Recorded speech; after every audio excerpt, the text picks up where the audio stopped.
Last weekend ഒരു പ്ലാനും ഇല്ലാണ്ട് ജസ്റ്റ് ഒരു ബ്രേക്ക്ഫാസ്റ്റ് ഡ്യൂട്ടി കഴിഞ്ഞ് കഴിഞ്ഞാൽ മൊത്തത്തിലൊരു സെൽഫ് കെയർ ചെയ്യാനുള്ളൊരു ഡേ ആയിട്ടൊക്കെ കരുതിയ ഒരു വീക്കെൻഡ് ആയിരുന്നു. ബട്ട് പ്ലാൻ ആകെ മാറി. പുറത്തൊന്നിറങ്ങി ഒരു പ്ലാന്റ് തൊട്ടത് കണ്ടേ ഉള്ളൂ, ഉമ്മ അങ്ങ് എന്നെ പിടിച്ച് ട്രാപ്പാക്കി. ഇന്ന് മൊത്തത്തിലുള്ള ഗാർഡനിങ് പരിപാടി തീർക്കാന്നുള്ളത്. പൊതുവേ എന്നെ ഗാർഡനിങ് പരിപാടിയിലേക്ക് അങ്ങനെ കിട്ടാറില്ല. കിട്ടുന്ന സമയത്ത് മൊത്തം പണി ഞാൻ തീർത്ത് കൊടുക്കാറുണ്ട്. അങ്ങനത്തെ ഒരു ദിവസമായിരുന്നു ഇന്ന്.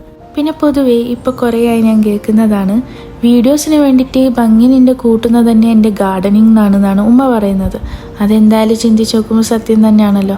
അപ്പോൾ ഇന്ന് എന്തായാലും അതിന് ഇറങ്ങി മൊത്തത്തിൽ തീർത്തി ഉമ്മാനെ അങ്ങ് ഹാപ്പിയാക്കാമെന്ന് തന്നെ വിചാരിച്ചു. അപ്പോൾ മൊത്തം ഗാർഡനിങ് പരിപാടി തീരുമ്പോഴത്തേക്ക് രാവിലെ 10:30 നിന്ന ഞങ്ങൾ 1 മണിയാകുമ്പോഴാണ് എല്ലാം മൊത്തത്തിൽ തീർന്നത്. അപ്പോൾ ഉള്ളിൽ വന്ന് നല്ല തണുത്ത സംഭാരമൊക്കെ കുടിച്ചിട്ടാണ് ഇന്ന് കുറേ പണികളൊക്കെ തീർത്ത് ലാസ്റ്റ് എൻ്റെ ഒരു മീ ടൈമായിട്ട് ഒരു ബുക്ക് വായിച്ച് തീർക്കാനുണ്ടായിരുന്നു. അതും ചെയ്തിട്ടാണ് ഇന്നത്തെ വീക്കെൻഡ് സ്പെൻഡ് ആക്കിയത്.